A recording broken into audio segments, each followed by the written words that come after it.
Bethsaida ധ്യാന കേന്ദ്രത്തിൽ നിന്ന് സ്നേഹ വന്ദനം. മർക്കോസിന്റെ സുവിശേഷം 8-ാം അധ്യായം 2-ാം വാക്യം. എനിക്ക് ഈ ജനത്തോട് അനുകമ്പ തോന്നുന്നു. 3 ദിവസമായി ഇവർ എന്നോട് കൂടെയാണ്. ഇവർക്ക് ഭക്ഷിക്കാൻ ഒന്നുമില്ല. ഇവരെ വീട്ടിലേക്ക് പറഞ്ഞയച്ചാൽ വഴിയിൽ ഇവർ തളർന്നു വീഴും. നോക്കുക, കൺമുൻപിൽ നിൽക്കുന്ന മനുഷ്യരുടെ ശാരീരികമായിട്ടുള്ള വിശപ്പ് അറിയുന്ന യേശുനാഥൻ അവർക്ക് ആഹാരം നൽകാൻ വെമ്പൽ കൊള്ളുന്ന യേശുനാഥൻ.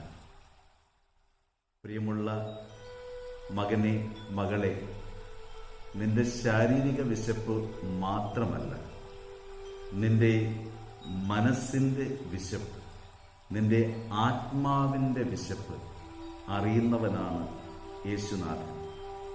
സ്നേഹത്തിന് വേണ്ടിയിട്ടുള്ള നിന്റെ വിശപ്പ്, സന്തോഷത്തിന് വേണ്ടിയിട്ടുള്ള നിന്റെ വിശപ്പ്, സമാധാനത്തിന് വേണ്ടിയിട്ടുള്ള നിന്റെ വിശപ്പ്, സ്വപ്നങ്ങൾ സാക്ഷാത്കരിക്കാനുള്ള നിന്റെ വിശപ്പ്, ഏത് വിശപ്പും അറിഞ്ഞ് ശമിപ്പിക്കാൻ കഴിവുള്ള ദൈവമാണ് നമ്മുടെ കർത്താവായ യേശുക്രിസ്തു. യേശുവിൽ നമുക്ക് അഭയം പ്രാപിക്കാം. 5 അപ്പമെടുത്ത് വാഴ്ത്തി മുറിച്ച് 5000 പേരെ തൃപ്തിപ്പെടുത്തിയ യേശുനാഥൻ നിങ്ങളെയും തൃപ്തിപ്പെടുത്തും. ഈശോ നിങ്ങളെ സഹായിക്കട്ടെ. ജീവൻ വീരുന്നായി നൽകും ഏകദൈവം നീ, ജീവനിലൊന്നായി ചേരും ഏകദൈവം നീ,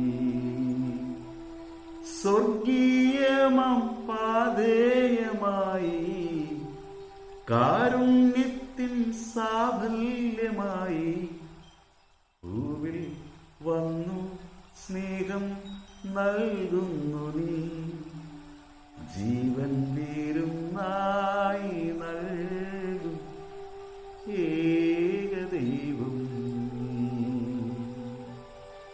Have a nice day. God bless you.